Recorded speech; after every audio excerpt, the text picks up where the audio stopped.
মমতা বন্দ্যোপাধ্যায় নাটক করছেন, ইল্লিগাল বিল আনার চেষ্টা করছেন। বিধানসভায় বিশেষ অধিবেশন ডেকে ধর্ষণ বিরোধী যে বিল আনা হচ্ছে তা নিয়ে এভাবেই মুখ্যমন্ত্রীকে কটাক্ষ করলেন বিজেপির রাজ্য সভাপতি সুকান্ত মজুমদার।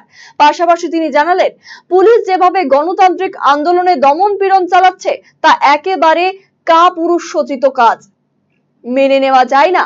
এর বিরুদ্ধেই জোরদার আন্দোলন গড়ে তোলা হবে।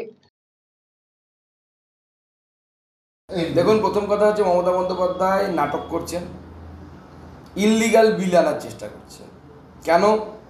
তার কারণ হচ্ছে এর আগে এই মৃত্যুদণ্ডের উপর বিভিন্ন রাজ্য সরকার বিভিন্ন সময় বিল আনার চেষ্টা করেছিল। যেমন আমি উদাহরণ দিয়ে দিই, 1957 সালে state of Bombay versus government of India supreme কোর্টে মামলা গেছিল। সুপ্রিম কোর্ট পরিষ্কার বলে দেয় এই ধরনের আইন, ক্যাপিটাল পানিশমেন্ট অর্থাৎ মৃত্যুদণ্ড বা ফাঁসি, তার আইন আনার অধিকার একমাত্র সেন্ট্রাল গভর্নমেন্টের আছে।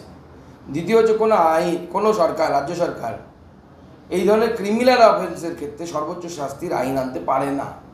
আজকে আপনারা জানেন, ভারতীয় জনতা পার্টির ডাকে বিভিন্ন জেলায় মুখ্যমন্ত্রীর পদত্যাগের দাবিতে ডিএম অফিস ঘেরাও অভিযান চলছে। প্রত্যেকটি জায়গায় পুলিশের দমন পীড়ন চলছে, কিন্তু কুচবিহার জেলা প্রশাসন যেভাবে দমন পীড়ন চালাচ্ছে, আমাদের কর্মীদের উপরে লাঠিচার্জ, জলকামান, কাঁদানে গ্যাস, এমনকি মহিলারা পর্যন্ত লাঠিচার্জের হাত থেকে মুক্তি পায়নি। এ কাজ বর্বরোচিত কাজ, কাপুরুষোচিত আক্রমণ, এবং গণতান্ত্রিক দেশে, গণতান্ত্রিক রাজ্যে এইভাবে একটি শান্তিপূর্ণ গণতান্ত্রিক আন্দোলনের উপর এইভাবে লাঠিচার্জ, এইভাবে কাঁদানে গ্যাস, বিশেষত পুলিশ দ্বারা মহিলাদের ওপর লাঠিচার্জ, এটা মেনে নেওয়া যায় না।